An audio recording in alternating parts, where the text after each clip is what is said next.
Hello, guys. Full time in the Carabao Cup final. Manchester City 3, Arsenal nil. I'm not actually at Wembley. Well, I don't need to tell you that. You can see it. And not because I left early.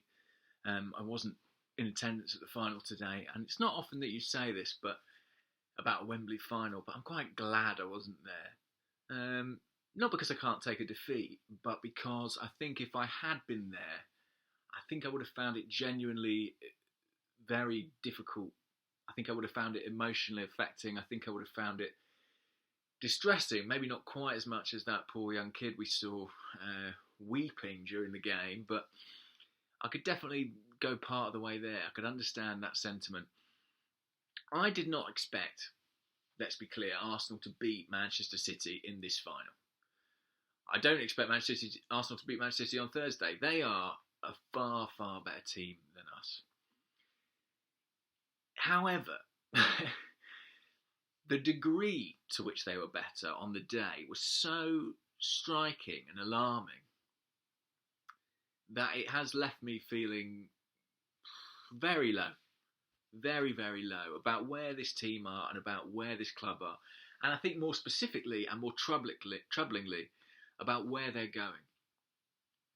It's interesting because on the television commentary, the English television commentary, Gary Neville was absolutely laying into Arsenal, talking about them being a disgrace, talking about them being pathetic. He couldn't believe the performance they produced. Well, let me tell you something. I've been watching this Arsenal side for a long time, as have you, and I'm sure we could all absolutely believe it. We could all absolutely believe it because we've seen it before. We've seen it almost countless times now. And sometimes we're able to produce something exceptional, to get ourselves up for a game, a big occasion like a cup final. And it kind of it absolves some of those low points. But today we did not do that. Today we sleptwalked to a defeat on a big stage. We did not look motivated. We did not look at it.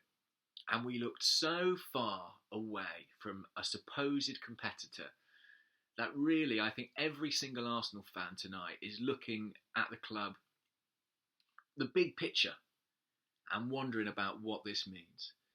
For a long time, we moaned about being fourth, and some people said that we were being ungrateful, that we should be happy to be in the Champions League. But the reason that we were unhappy about being fourth and fighting for fourth is that all that time, the gap between us and the absolute elite was increasing.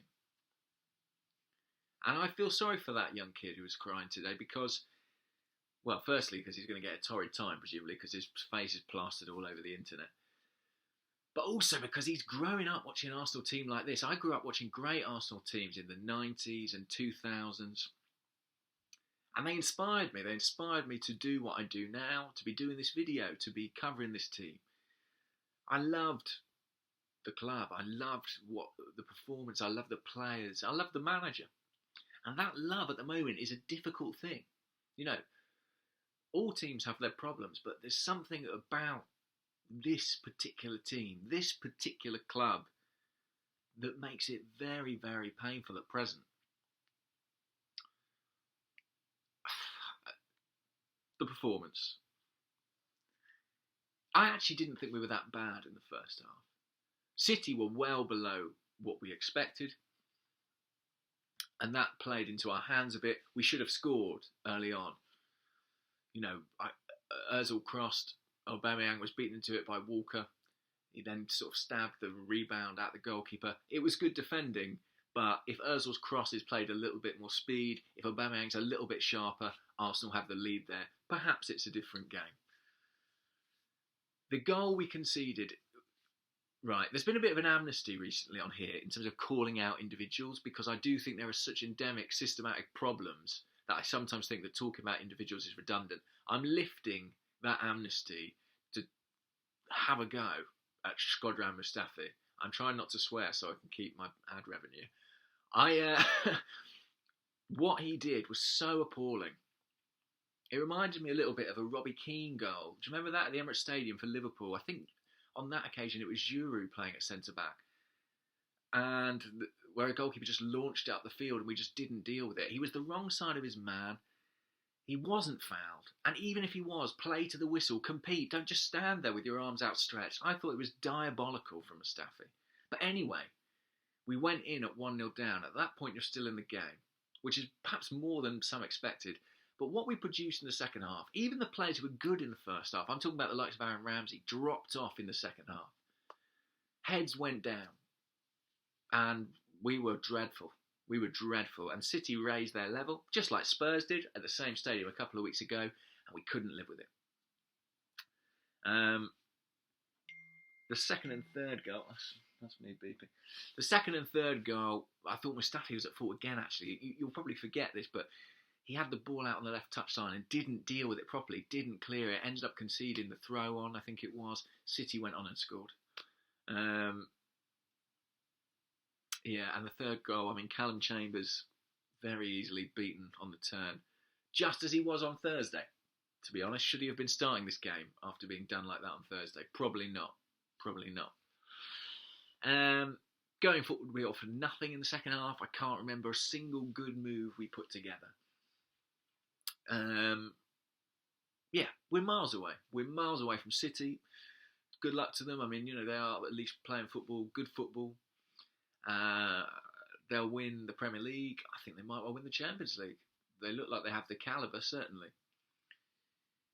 But we are miles off. And I actually think we're probably a little bit off the top 5, to be honest. I just don't think we're quite at the same level.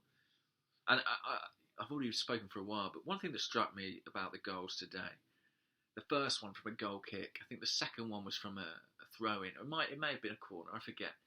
Dead balls where we weren't switched on. We weren't focused.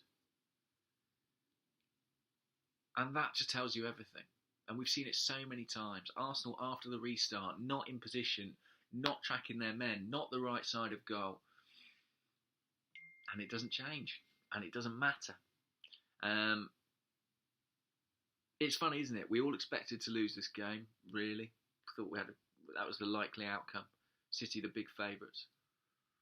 We all thought we might get beat, but there's something about the manner of this defeat that made it difficult. And I don't think it is that it's new. I think it's that it's old, it's boring, we've seen it before. It's no fun watching this team. And I don't blame those fans who left early, to be honest. I don't blame them, because they're tired. And speaking of leaving early, I hope that's what Arsene Wenger does.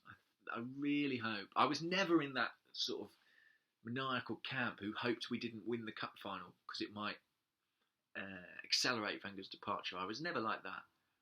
But I do think he has to go. And he must know, he must look at that performance and think these guys aren't playing for me. And look, it's not just him. There's players in this squad who I have big issues with, and I don't necessarily think that even Guardiola could make Mustafi look like a good centre-half. But change is needed. When your fans are walking out of a cup final, it's not a good sign. It's not a good sign. And I think there'll be more games between now and the end of the season which fans walk out of. I'll be interested to see how many people at the Emirates on Thursday night for the Man City game. No wonder they announced the Emirates deal when they did, to be honest, before this latest humiliation. Sorry it's not more cheerful, guys. Do comment below. I do read them. I'm interested in what you think. I'm interested in this being a cathartic experience. I'll be recording an Outclassed extra tomorrow. Give that a watch. A listen, rather. And do subscribe, because at least then we're in this together. Cheers, guys. I'm going to have a drink. Bye-bye.